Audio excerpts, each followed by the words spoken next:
Too many athletes are stuck in an endless cycle of skill work, showcases, and games, while completely neglecting the one thing that could take their performance to the next level: athletic development.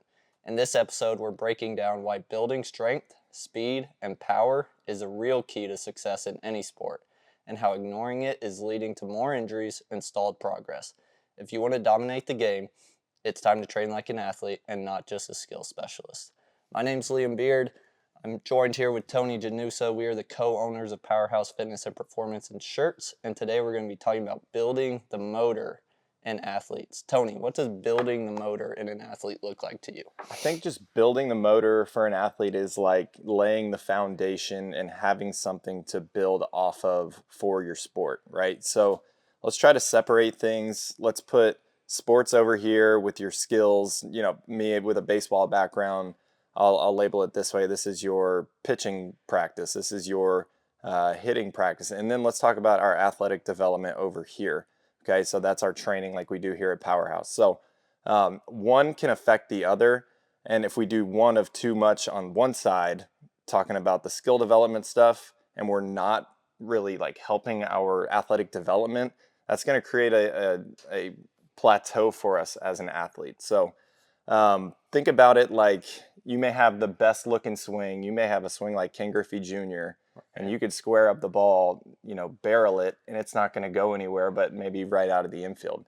That's if we don't have, the motor behind actually hitting the ball and having the strength power to actually drive the ball into the outfield. So kind of what we're talking about today is, reinforcing why athletic development is so important and how that can actually take your skill development to the next level. So think of it this way.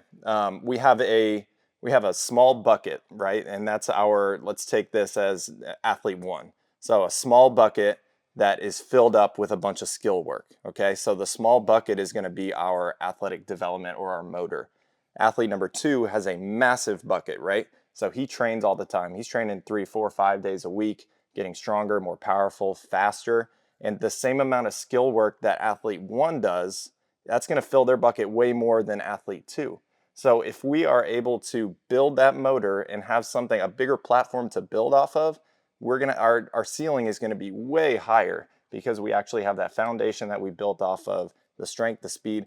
Everything is going to carry over and it's going to work in unison a lot better. Right. So basically, you're saying in order to build that bucket, right, that's where you're going to want the athletic development. So the strength and conditioning, the speed work, because when you have a bigger bucket or a bigger motor, the skill work isn't going to take up so much of the athlete's energy, basically, Right. and like time and Right.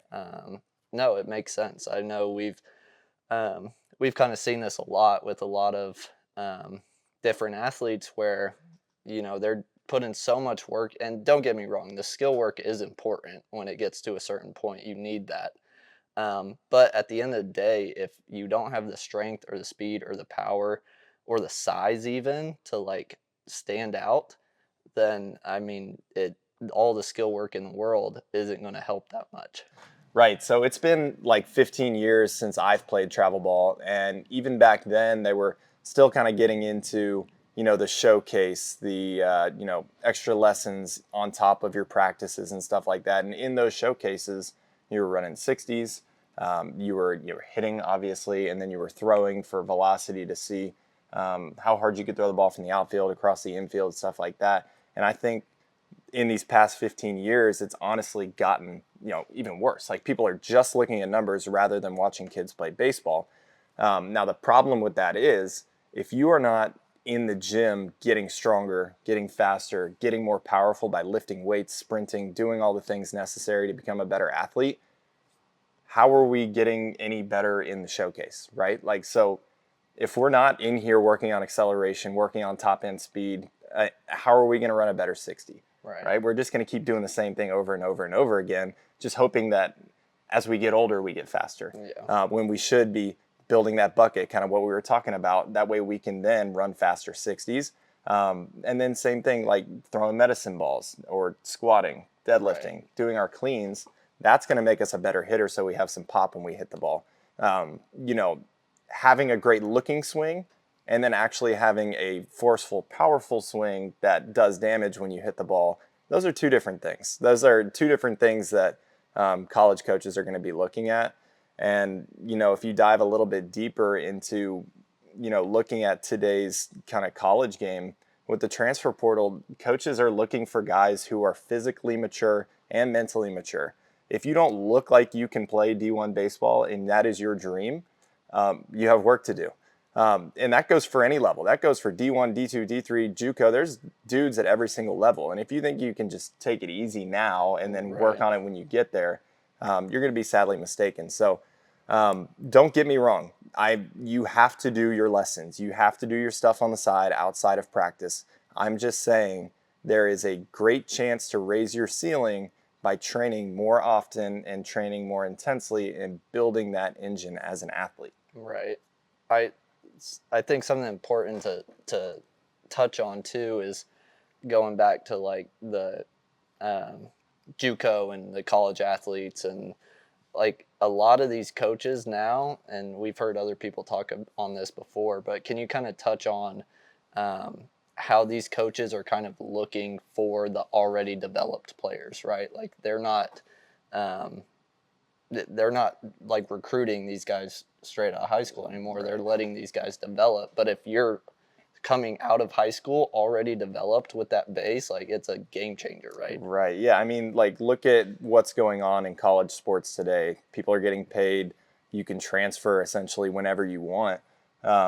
Who's to say you're a 17, 18-year-old, going into college, the A&Ms, the Texas, the LSUs, they can go get a guy who's transferring in, who's already 21, 22 years old, who hit 15 home runs last year to take that spot that you had wanted. Right. So I think getting yourself into position is way harder nowadays because you do have to be able to fill out the uniform. You do have to perform at a super high level if you want to play early as a freshman in college, no matter the level. There's dudes everywhere. You have to put the work in early, and even if you're going to just start working on your fitness and your performance right now, the earlier the better. And I'm talking like youth down to elementary right. school, grooving those patterns, making sure your foundation is set properly, and then in the middle school you start adding a little bit more weight and start learning new movements. So by the time you get into high school, we're really building on those foundations that we worked on. And then when it's time to get recruited, all of our strategies that we implement here at PowerHaus are going to pay off in you hopefully getting to the next level like you want to. Right. I think one of the big things that we want to do in the environment we've kind of built at PowerHaus is getting our guys ready for a collegiate weight room and a collegiate strength and conditioning program and what that looks like, right? Starting all the way from our young guys, building that base foundation, learning how to squat, learning how to hinge, learning how to move their body in space and balance, starting at that young age. And like Tony said, we're building our way up through middle school and then into high school. We're really getting those guys prepared for that collegiate environment, because when you get there, it is a whole different ball game compared to like high school weight room and stuff like that. So we try to build an environment here at PowerHaus where you are gonna have a feeling for that college weight room by the time you get there. Yeah, and I want to talk about kind of the youth athletes right now. It's we go talking about the foundations of training, and I think when kids first come in here, a lot of the time they do not know how to squat, right? They hardly know what a hinge is. Every single movement pattern that we see, there's a little something wrong with it. That's our job to fix that. And then, so let's say we continue, operating where we're at. We don't build that athletic bucket that we were talking about earlier.